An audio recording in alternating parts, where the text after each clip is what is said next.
Welcome back to Gimme Five with Jones and Eli, another guest pod edition. And today we have a great friend of the pod, Spencer Lewis. And Spencer's come up with a great question here for us. So I'll pose it to you first, Spencer. How long would it take you if you woke up tomorrow and had all the knowledge about any major sport? How long would it take you to become the greatest coach at the highest level of that sport? I think I could get hired in that sport within the first 5 to 7 years, and then being the greatest, I don't think it would take long to get GOAT status if you're winning every single year in whatever sport you're playing. But I think that getting there is the hardest part. Performing afterwards is where it gets easier. But I think time wise, between 5 and 7 years to get the job, and then from there it's pretty easy. That's outlandish. I think I've been thinking about this question a lot because it's a super interesting question, right? If you woke up tomorrow and you knew everything, every single thing, every play, every tactic, every positional need, everything completely different, you would never lose a game ever, literally. Obviously, once you get there, like you said, it would be within a year, you'd be like, oh my God, this guy is the greatest we've ever seen. You would go undefeated. You would be winning games by a million. But you would not be able to get there in under, I believe, like 15, 20 years. Okay? You pick whatever sport you want, it's exactly the same. You want to talk football, soccer, like in European football, whatever, that would take so long. Think about how many clubs there are. You would have to build your way to the top every single year and winning every single league. Already, that would be like 10 years because there's that many levels, even more, to get to the top of the top. If you want to talk American football, NFL, it would take so long. You would have to go from high school to upper high school to better high school to better high school to better high school to college to better college to better college to better college to the pros. And even in the pros, it would take you so long to even get that head coach job. I'm saying 20 years minimum. Wow. I'm kind of thinking along the lines of a 10-year timeline, and I'm taking the question in the context of football.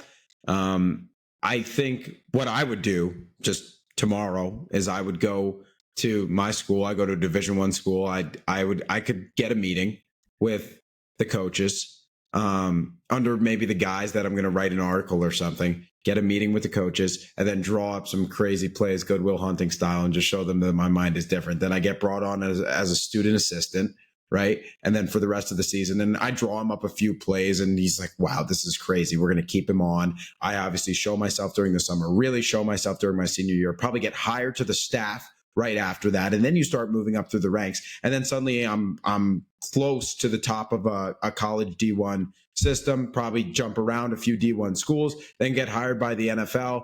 And then, like Spencer said, if I come out and win the Lombardi 3 of my first 4 years, I'm already kind of in the coaching GOAT status. My only question about the question, I guess, is doesn't players matter? Like if I get hired by the Giants and I'm the best coach of all time, I don't think I could coach that team to a Super Bowl. I don't think I could outcoach Patrick Mahomes and Andy Reid just because Andy Reid's got better players than me.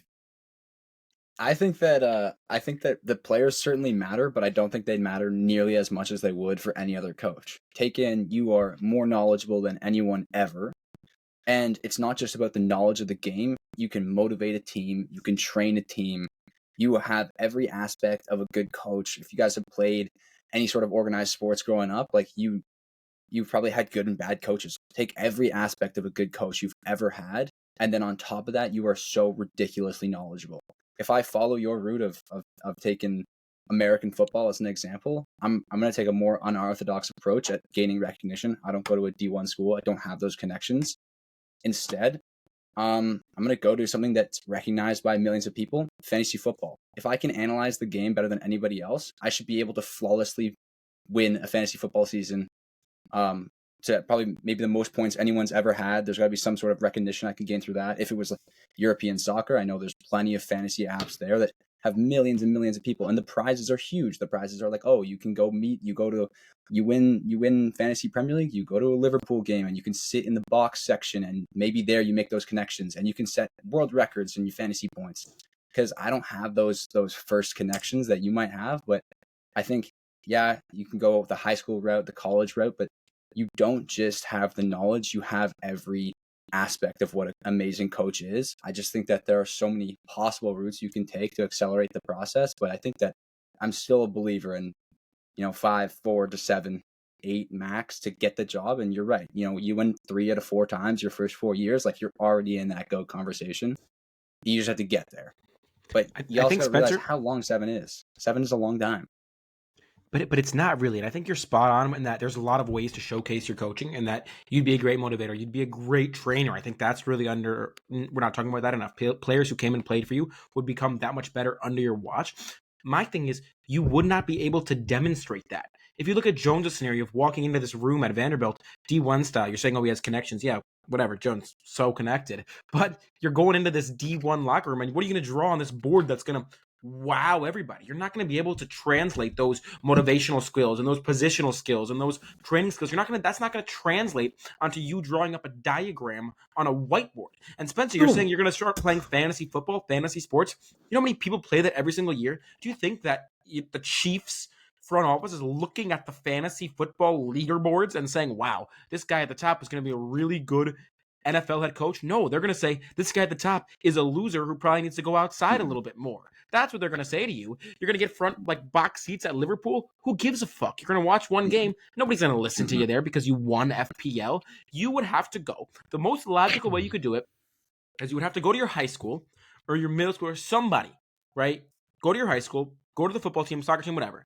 There you could probably get a job as like a water boy or something because they know you and they would maybe hire you. You could work for free. And from there, you'd slowly have to build yourself up. But that would take you so long. Even to get hired as the head coach of that team would take you so long, because if you just won all the games, nobody would know that would translate into the NFL, right? If I took a high school team and I won every single game in that high school league, nobody would have any frame of reference to be able to know that those skills would translate to the D1 level. They would just think, oh, this guy's a really good high school football coach. That doesn't mean anything at the college level or the professional level. If I played for a shitty school in New Jersey and I won every single game with them, went 10-0 or whatever, people are like, okay, cool. I'm sorry, but by your logic of, oh, how does that translate? Then the same 30 coaches that coach the NFL would stay the same every single year. But they don't stay the same. To some extent, they do. You get 1 or 2 new head coaches a year in the NFL, maybe 3 or 4, like if it's a crazy year, and they all either come from other NFL teams, offensive and defensive coordinators, or if it's really crazy, maybe a college coach. But that's so rare. Every time a college coach comes out to the NFL, it's like a huge deal. Yeah, it is. But go ahead. I mean, Deion Sanders is an example of a guy. NFL player. Well, he's an example. Well, he's an example of a guy who can get culture. You talk about the culture side of it, right? Being able to motivate a team, being able to recruit. That's a huge thing too. That we're not even really talking about, that we've kind of danced around the issue. If you are able to get a college job and you're the best recruiter of all time, which I assume you are as well, Spencer, and you can start bringing in that changes the game. That's what made Nick Saban, his recruiting skills, right? That's what's making Deion Sanders, because your players do matter. And that gets back to that point that I was asking about the question. But if your players do matter and you are the best at facilitating the best players to come to your program, that will get you sky high as well. What if you take a different approach to every approach we've looked at so far, and you essentially cheat the system? If you are the greatest football coach of all time, you are going to be a very wealthy man. And if you can bank on that happening, I'm pretty sure you could talk to some family Where's the money coming friends. You can take loans out knowing that you'll be able to pay that back once you make it. And then once you have like $100,000, I'm pretty sure if I emailed the Chiefs organization and said, I'll give you $100,000 right now if you interview me. That's it. That's all it takes. You don't have to accept me. You just have to interview me. I can walk into that interview, wow the shit out of them. Maybe I get like a recruiting job or a coordinating job. I'm not head coach, but you cheat your way into the system. You skip the whole bunch of lower levels. No need to go to high school. No need to go to college. You could buy your way to the top. I don't buy it. I still don't buy it. I still think you're missing the fundamental thing, which is how would you sell yourself in that interview? If you, and even if you know that you are the greatest sportsman ever, nobody would believe you. No, this is where your take is wrong. This is where your take is wrong.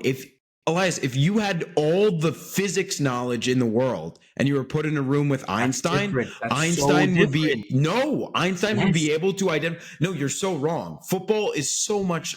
I'm speaking from a football perspective, and I think like soccer, European football would apply as well.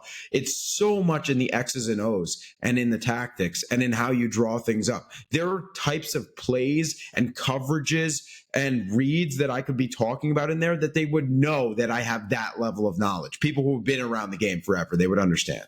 I like that But I Einstein still- analogy. I think it's good. But I still think they're missing some sort of credibility. Like there are ways to know that stuff by playing Madden. Like people who play Madden have a really high NFL IQ because they know all the coverages and they know the reads. If you put them on an NFL field, they would be terrible. The difference is the guys who have been in the game for a long time have connections, they have respect.